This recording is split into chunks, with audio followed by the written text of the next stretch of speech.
बताएंगी साक्षी महाराज का एक बयान आया है आज, ताजा बयान।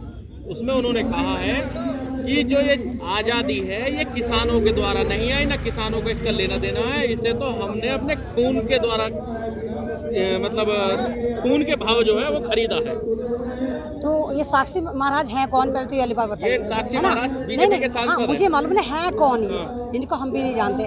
और ये साक्षी महाराज जो ये बीजेपी हो, पीछे से इनके तार कहाँ से निकलते हैं? आरएसएस से निकलते हैं। और इतिहास गवाह है, आप मेरी बात पे यकीन मत करिए, आप इतिहास को पढ़िए और जाकर देखिए। और ज्यादा दूरी तो इंडिया गेट पे पहुंच जाते हैं। इंडिया गेट पे जाकर हम पढ़कर आते हैं कि वहाँ पर जितने भी फ्रीडम फाइटर के नाम है उसमें से आप 1% भी नाम दिखा दो कि आरएसएस का हो। और उस जमाने में बीजेपी भी नहीं थी, तो बीजेपी भी कभी नहीं है। तो वहाँ सबसे ज्यादा नाम जो मेंशन है वो या तो मुसलमानों के, सरदार के, ठाकुरों के, दूसरी कम्युनिटी के, ना तो बीजेपी वालों का है ना आरएसएस वालों का है। तो ये तो जुमलाबाज है, इनकी सारी मक्कारी, इनकी सारी रियाकारी, इनकी सारी चाटुकारिता जो है वो ट्विटर पर चलती है, मीडिया पर चलती है। जमीन पे ये फूटी कौड़ी का काम नहीं करते, सारी नफरत भी इसमें उठाते हैं। तो ये सोच रहे हैं कि सारे के सारे जितने चवन्नी चोर इनके जो तीर त्रिशूल तलवार वाले जो इनके प्यादे हैं, जाफरानी गुंडे हैं, उनमें करंट आ जाए, वो तीर त्रिशूल तलवार लेके किसानों को काटना शुरू कर दें। तो ऐसा नहीं होगा। अच्छा, जो साक्षी महाराज है, बीजेपी इनका ट्रम्प कार्ड के तरह इस्तेमाल करती है। जब सारी बयानबाजी या देश में कोई ऐसी मूवमेंट छिड़ी हो जो बीजेपी के अगेंस्ट खड़ी होने के काम कर रही हो, तब साक्षी महाराज का कोई आग उगलता हुआ बयान आता है। इस बयान में उन्होंने ये भी कहा कि कांग्रेस जो है वो नेताजी सुभाष चंद्र बोस की हत्यारी है, मतलब इन्होंने हत्या की है उसकी। तो ये क्या कर आएंगे, तो कुछ भी बोल देते हैं ना। ये तो इनके तो मैंने कहा ना, स्टेटमेंट जो होते हैं इनके तथ्य पे आधारित नहीं होते, जुमलाबाज कुछ भी बोल देते हैं ये सोचे समझे कि इसका रिजल्ट क्या होगा। तो इन्होंने तो किसानों को उग्रवादी आतंकवादी बोला था, तो क्या आप बताइए उग्रवादी आतंकवादी है? और अगर ये उग्रवादी आतंकवादी हैं तो अभी तक 200 के करीब किसान शहीद हो चुके हैं, है ना, इस सर्दी से। तो ऐसे कैसे मान लूं कि आतंकवादी अपने आप ही मर रहा है, खुद ही सर्दी से मर रहा है? तो ये सिर्फ मुद्दा भटकाने के लिए करते हैं, क्योंकि किसानों से डर गए हैं, अन्नदाता की पावर से डर गए हैं। तो बीजेपी चवन्नी चोर नेताओं को लगा देती है, तुम जाओ नफरतें फैलाओ। उसमें से ये भी इसका अभी 3 दिन पुराना बयान इसका ये था कि जो गायें खाएगा हम उसको ऐसे ही मार देंगे, यानी मुसलमान को मार देंगे। तो इन जाहिलों को यही नहीं पता सन 2014 के बाद और 20 तक दुनिया का सबसे बड़ा बीफ एक्सपोर्टर भारत बना। और ये खुद सारे के सारे पंडित जैन है, उससे मुसलमान नहीं है। तो ये तो सारे के सारे जाहिलों की पार्टी है, सारे के सारे इसके फॉलोअर जाहिल हैं, लेकिन दिमाग जो इनका आईटी सेल का चलता है वो बड़ा टैलेंटेड चलाते हैं। तो इनको ये लगता है हर बार सन 2016 से जो हम नौटंकी करते चले आ रहे हैं, पूरे भारत को गाय गोबर मंदिर मस्जिद तीर त्रिशूल तलवार पर बांटते चले आ रहे हैं, तो इस बार भी हम किसानों को खत्म करने के लिए यही तुरुप का इक्का लेकर आएंगे। तो मोदी जी, हर बार इंसान बेवकूफ़ नहीं बन सकता, या भारतीय बेवकूफ़ नहीं बन सकते। और मोदी जी ने और बीजेपी ने पूरी कोशिश करी कि हमारे पंजाब को या हमारे हरियाणा को किसी भी तरह विलन बना दे और इन किसानों को एक तरह से 5वीं कम्युनिटी बना दे। भारत में 4 कम्युनिटी थी, हिंदू मुसलमान सिख ईसाई। अब 5वीं कम्युनिटी जो पैदा करी वो बीजेपी ने पैदा करी, बीजेपी सरकार ने पैदा करी, जिसका नाम इन्होंने रखा है किसान।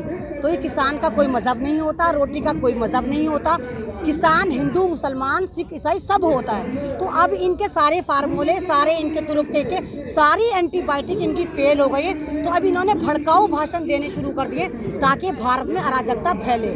बीजेपी को आपने बेवकूफ़ी पार्टी कहा, लेकिन प्रधानमंत्री नरेंद्र मोदी कह रहे हैं कि हमारी वैक्सीन जो है अब विदेशों तक पहुंच रही है। अगर नेताजी सुभाष चंद्र बोस होते तो उनका सीना चौड़ा हो जाता। इनकी वैक्सीन तो आपने देखा कि बीजेपी की एक नेता वैक्सीन लगवा रही है बिना निडल के, है ना। तो इनका हमें पता नहीं कि वैक्सीन कैसी है। और इनकी वैक्सीन कैसी है कि लोग बावले हो रहे हैं, बुखार में मर रहे हैं। इन्होंने तो जल्दी से यहाँ भी आपदा में अफसर ढूंढा। इन्होंने क्या कहा कि दूसरे तीसरे चरण में बीजेपी वाले वैक्सीनेशन लगवाएंगे, क्योंकि इनको पता है कि वो फालतू का पानी है, डिस्टिल वाटर है, कि जो किसी को भी लगाओ मरना शुरू हो जाएगा। वैक्सीनेशन का ड्रामा इसलिए लेकर आए ताकि किसानों को हटा दें। और क्या बिहार में जैसे इन्होंने कहा था कि अगर हम जीत जाएंगे तो वैक्सीनेशन फ्री में देंगे, फिर ये क्यों कह रहे हैं कि 1000 में लगेगी? तो इनके आपके सवाल का जवाब जो है खुद आपकी इनकी बातों में है कि ये जो कहते हैं वो करते नहीं, जो करते हैं वो कहते नहीं, सिर्फ ये जुमला फेंकते हैं। और ये किसानों से डरे हुए हैं, किसानों की रैली से डरे हुए हैं, इसलिए उग्र करने के लिए उल्टे सीधे बयान दे रहे हैं ताकि किसानों को गुस्सा आ जाए। किसानों को तो गुस्सा आएगा नहीं, ये तो बिल्कुल आराम से बैठा हुआ है। और 110 दिन से ज़्यादा हो गए किसानों को बैठे हुए वे, चाहे वो पंजाब से आप कैलकुलेशन करें तो 115 दिन से ज़्यादा हो गए। अब मेरे ख्याल से 60 दिन इनको अब दिल्ली की बॉर्डर पर भी हो गए। तो ये इसलिए डरे हुए हैं कि इनकी 26 जनवरी को कोई देखेगा नहीं, और किसानों की रैली को, किसानों को देखने के लिए इंटरनेशनल मीडिया भारत पहुंच चुका है। तो ये हड़बड़ाई भी सरकार है, इसलिए बेवकूफ़ बना कर रहे हैं और ये स्टेटमेंट को वेरी करे जा रहे हैं, और ये चाह रहे हैं किसी भी तरह 26 जनवरी पर ये किसान दिल्ली तक ना जा पाए। अच्छा, ये अब ये तय हो चुका है कि किसान दिल्ली में जाए, ठीक है, लेकिन अभी कोई रोड मैप है वो नहीं तैयार माना जा रहा है कि कहाँ से निकलेगा, कहाँ के जाएगा। प्रशासन ये कोशिश कर रहा है कि दिल्ली के बाहर बॉर्डर पे ही किसान अपनी रैली कर ले। तो क्या लगता है कि किसान जो है दिल्ली तो जाना तय है किसान का, लेकिन उस दिन जो है सरकार का क्या असर होगा?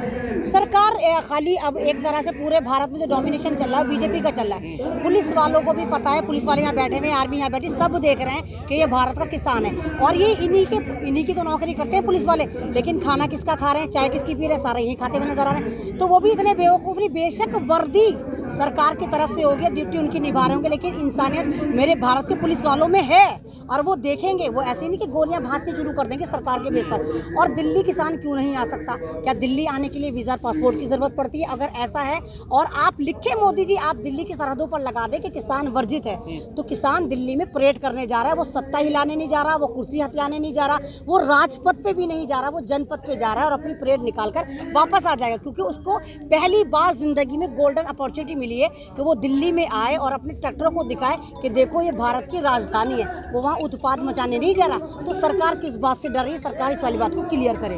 अच्छा, जो बीजेपी अभी तक किसी संघ के अलावा या गोडसे के अलावा, इनके अलावा कोई नाम नहीं लेती थी, आज वो रविंद्रनाथ टैगोर, ठीक है, नेताजी सुभाष चंद्र बोस का गुणगान कर रही है। क्या वजह लगती है आपको? तो ये गुणगान कहाँ कर रहे हैं? रियल में तो गुणगान नहीं कर रहे हैं। ये क्या नाम है, आपने देखा कि रविन्द्रनाथ टैगोर बनने चले थे, लेकिन बन क्या गए? आसाराम बाबू बन गए। बलात्कारी आसाराम बाबू लग रहे हैं। एक तरफ आप मोदी जी की पिक्चर लगाइए, एक तरफ वो लगाइए, तो बिल्कुल ऐसे लग रहे हैं कि बलात्कारी आसाराम बाबू का पार्ट 2 है ये, है ना। तो रविन्द्रनाथ टैगोर तो बन नहीं पाए। और नेताजी सुभाष चंद्र बोस को ये सिर्फ कैश कराने गए थे, नहीं तो आपने नहीं, पूरी दुनिया ने कल देखा कि इन्होंने कल जाकर बंगाल में क्या कर आए। ममता बनर्जी को इन्होंने गालियाँ दिलवाई हैं। बदनसीबी है कि भारत का प्रधानमंत्री इतना गिर गया अपनी गरिमा से कि इन्होंने अपने पालतू आरएस के गूंद से, जाफरानी गुंडों से भारत की एक महिला को, चीफ मिनिस्टर को उनके ही एरिया में बुलाकर गालियां दिलवाई। वो कोई पॉलिटिकल पार्टी का प्रोग्राम नहीं था, वो नेताजी सुभाष चंद्र बोस की 125वीं जयंती थी, जिसमें मोदी जी ने दिखाया कि बीजेपी कितनी घटिया स्तर पर जा चुकी है और कितना घटिया स्तर पर ये और जाएगी। तो दुनिया में बेइज्जती करा और ममता बनर्जी ने क्या करा? वो फंक्शन छोड़कर चली गई। तो ये क्या सोच रहे थे कि वहां पर जाकर ममता बनर्जी को हरा कर आएंगे? ये रविन्द्रनाथ टैगोर भी इसलिए बने थे क्योंकि बंगाल में इलेक्शन है, और वहां पर इन्होंने पूरी स्ट्रेटेजी तैयार करी थी कि जैसे ममता बनर्जी बोलेंगी, हम ममता बनर्जी को गालियां देनी शुरू कर देंगे।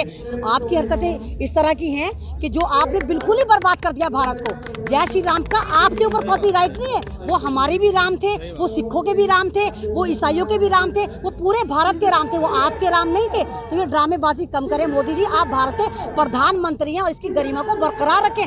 आप मोदी होंगे, कुछ भी करते फिर कहीं भी तांडव करिए, लेकिन आप भारत के प्रधानमंत्री हैं, और भारत में नहीं दुनिया में आप इसीलिए टैग होते हैं कि भारत का प्रधानमंत्री नरेंद्र मोदी। तो आपने क्या कर दिया मोदी जी? पूरी दुनिया में आपने इस नाम को बदनाम कर दिया, इस गरिमा को बदनाम कर दिया। आप कर क्या रहे हैं? पूछता है पूरा भारत आपसे, पूछता है किसान भी आपसे कि आप चाहते क्या हैं, पहले वो बताएं।